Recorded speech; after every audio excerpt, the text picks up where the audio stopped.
Em agosto de 1989, em Utah, o adolescente de 16 anos, Justin, passou 6 dias sozinho em casa, pois seus pais saíram de férias por uma semana, enquanto seus 3 irmãos ficaram na casa de amigos e parentes. O que aconteceu com ele foi perturbador e aterrorizante. Essa é a história que ele contou a um psicólogo que o avaliou após a morte de Justin em 2017. Sua família decidiu divulgar as notas de progresso feitas pelo psicólogo. Seja mal-vindo ao canal Terror Noturno. Meu nome é Lucas e hoje tenho uma história para lhe contar. Segunda-feira, 14 de agosto. Eu estava animado por estar sozinho durante a semana, com a casa toda para mim e acesso a um carro. Demorou um pouco, mas consegui convencer os meus pais a me deixarem ficar sozinho em casa. Foi a primeira e a última vez. Era um período de férias de verão, então acordei tarde naquela primeira manhã sozinho. Por volta das 9 horas, eu creio. Acho que meus pais haviam saído para o aeroporto bem cedo naquela manhã, deixando minhas 2 irmãs e meu irmão na casa de amigos e primos pelo caminho. Comecei o dia como qualquer outro dia de verão, acordando, tomando café da manhã, ficando um tempo relaxando e depois decidindo o que fazer. Algumas horas depois, liguei para meus amigos para ver se eles queriam sair. Depois de conversar um pouco, decidimos assistir o filme das 7 horas naquela noite. Nem me lembro do filme que assistimos, mas lembro claramente de tudo o que aconteceu quando voltei para casa. Como de costume, estacionei o carro na garagem, saí e subi os degraus, abrindo a porta que levava à lavanderia. À minha esquerda, descendo para o porão, estavam os quartos das minhas irmãs e à direita havia uma lavanderia. Quando abri a porta e entrei, lembro-me de congelar no lugar, atônito de medo. Vindo do porão, ouvi um som de estática de rádio embaçada, junto com uma voz profunda e estranha que eu não conseguia entender. Supus que estava vindo do aparelho de som de minha irmã, que eu sabia com certeza estar desligado quando eu saí. Eu imediatamente me virei, corri de volta para a garagem e saí de lá o mais rápido que pude. Meu primeiro pensamento foi de que alguém tinha invadido a casa e estava lá embaixo. Rapidamente, decidi ir até o orelhão mais próximo e chamar a polícia. Depois de ligar para a polícia, dirigi até a igreja mais próxima e esperei a chegada do policial. Assim que eu vi o carro da polícia passar pela igreja, comecei a seguir o veículo até a minha casa. Chegando lá, estacionei o carro na rua e me aproximei do policial. Eles me perguntaram se eu era um morador, ao que respondi afirmamente. Eles me pediram para contar o que estava acontecendo exatamente. Então expliquei que havia acabado de voltar de ver um filme com meus amigos e ao entrar em casa, ouvi um som de rádio estático vindo do porão, provavelmente do quarto da minha irmã mais velha, já que ela era a única com aparelho de som. Eu disse a eles também que sabia com certeza que o aparelho estava desligado quando saí de casa naquela noite e estava preocupado que alguém tivesse invadido. Eles me pediram para esperar do lado de fora enquanto procuravam na casa. Abri a porta da garagem e os observei enquanto pegavam suas armas e lanternas e entravam na casa pela mesma porta por onde eu tinha entrado. Eu ainda estava muito assustado, então decidi entrar no carro e trancar as portas, enquanto esperava por eles. Antes de entrar no carro, verifiquei o banco de trás pela janela para ter certeza de que ninguém estava escondido lá esperando por mim. Não tenho certeza de quanto tempo exatamente o policial procurou na casa, mas diria que foi cerca de 15 a 20 minutos. Enquanto esperava, continuei olhando para trás, esperando que alguém estivesse no banco de trás ou se aproximando do carro. Suspirei de alívio quando vi os policiais saindo, parecendo que estavam rindo, o que ajudou a acalmar minha mente. Deve significar que eles não encontraram nada e que tudo estava seguro. Um dos policiais se aproximou da janela do meu carro, batendo com a lanterna enquanto eu abaixava. Ele disse: "Está tudo bem, jovem. O rádio estava ligado no porão, então desligamos. Provavelmente foi apenas um problema com o aparelho de som. Nos ligue se precisar de algo, mas é seguro entrar." Verificamos cada canto da casa. Enquanto os via se afastando, lembro-me de pensar que deveria ir para a casa do meu primo naquela semana, pois eles estavam a apenas 10 minutos de distância. No entanto, acabei decidindo que estava apenas sendo medroso e realmente queria aproveitar minha semana sozinho. já que era raro ter tempo só para mim. Terça-feira, 15 de agosto. Acordei me sentindo terrível naquela manhã porque não havia dormido muito, se é que tinha dormido. Cada pequeno som que eu ouvia me fazia pular da cama. Foi uma noite longa e perturbadora. Enquanto caminhava em direção à cozinha, parei no topo das escadas que levavam aos quartos de minhas irmãs. Um arrepio percorreu pelo meu corpo e uma sensação sinistra me dominou. Fiquei parado olhando para baixo na escadaria escura.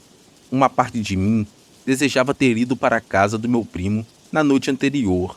Depois do café da manhã, decidi voltar para a cama para ver se conseguia me livrar da dor de cabeça que tinha começado durante o café da manhã. Deve ser por causa da falta de sono, pensei. Acho que dormi por algumas horas quando pensei ouvir algo sussurrando meu nome. E em seguida, vi a luz se acender em meu quarto. Estava muito alta, mesmo que eu estivesse a poucos metros de distância. Ouvi a estranha voz profunda novamente. Imediatamente, sentei-me e recuei para o canto da minha cama. Depois disso, não me lembro de mais nada daquele dia, exceto por muito mais tarde. Lembro-me de abrir os olhos e estar sentado no sofá, olhando para a TV. Já estava escuro lá fora, o que significava que era tarde da noite. Levei alguns minutos para me encontrar. Estava tão confuso e me sentia como se estivesse em um estado de sonho. O que aconteceu com o meu dia? Pensei comigo mesmo. Levantei-me do sofá, comi algo e depois subi as escadas para voltar para a cama. Quarta-feira, 16 de agosto. Quando acordei naquela manhã, estava de pé no quarto de minha irmã, olhando para o aparelho de som. Tropecei para trás quando dei um grito, batendo na parede e caindo. Eu não tinha ideia de como havia parado no porão. Fiquei lá no chão por um tempo, atordoado de medo. De repente, o aparelho de som da minha irmã começou a tocar novamente. Eu rapidamente me levantei e corri até ele, puxando o plugue da tomada. Em seguida, subi correndo para o meu quarto e me joguei na cama. Enquanto eu estava deitado lá, minha mente começou a divagar em todas as direções possíveis. Perguntei a mim mesmo em voz alta: o que está acontecendo? Estou enlouquecendo, será? Devo ter adormecido novamente, porque quando acordei, já era tarde. Pude ver pelo meu quarto que o sol estava se pondo no oeste. Fiquei sentado na cama por horas, sem me mexer, apenas olhando para o chão. Finalmente, levantei-me e desci para a cozinha. Estava morrendo de sede e fome, então comi bastante e bebi meio galão de água antes. Quinta-feira, 17 de agosto. Tive o pior pesadelo naquela noite. Sonhei que estava escondido em meu armário, observando alguém que não reconheci dormindo na minha cama. Olhei para baixo e percebi que estava com uma faca na mão. A pessoa na minha cama então se sentou e me olhou, fazendo um sinal para que eu saísse do armário. À medida que eu saí lentamente do armário, pude ver que a pessoa da minha cama me olhava com um sorriso sinistro. Ela apontou para a parede do meu quarto e comecei a caminhar naquela direção. Fiquei lá por um tempo, olhando para a faca na minha mão, e depois peguei a faca e fiz um corte profundo no meu braço. O sangue jorrou do meu braço, escorrendo para o chão. Deixei cair a faca e com os dedos ensanguentados escrevi algo na parede.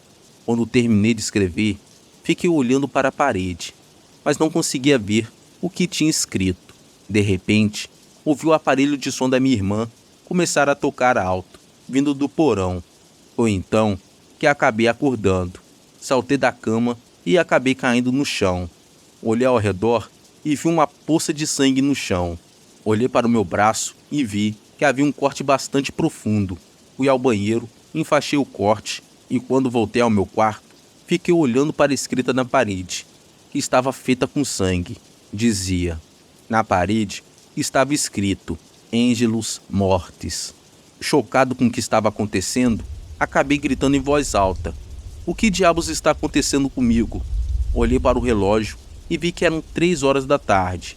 Minha cabeça estava girando, então fui para a cama e acabei adormecendo. Sexta-feira, 18 de agosto. Lembro-me de acordar com alguém gritando meu nome. Justin, Justin, Justin, para com isso, pare, pare. Quando voltei a mim, estava de pé sobre minha irmã mais nova, que estava sangrando profundamente e com os braços em posição defensiva. Olhei para minha mão direita e estava segurando nossa faca de cozinha. Eu estava pronto para atacá-la novamente quando meu pai veio voando por trás de mim e me derrubou no chão. Ele tirou a faca da minha mão e disse à minha mãe: "Johnny, ligue para a polícia agora." Enquanto eu estava no chão, eu assisti a minha mãe, enquanto ela corria para o telefone na parede e discava 911. Enquanto ela estava falando com a polícia, ela me olhou com uma expressão de pavor. Nunca esquecerei o olhar que ela me deu enquanto eu viver. Ele me assombrará até o dia da minha morte. Os 2 policiais que tinham ido até nossa casa mais cedo na semana me prenderam e me levaram para a prisão.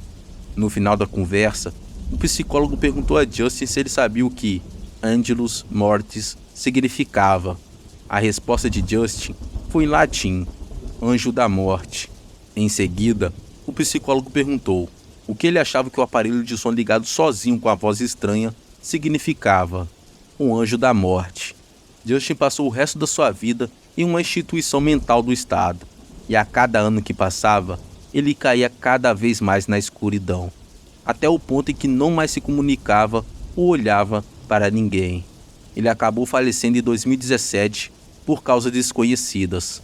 A família de Justin se mudou de Utah em 1995 para o local não divulgado. Para mais histórias de terror como essa, não deixe de se inscrever no canal. Tenha uma boa noite.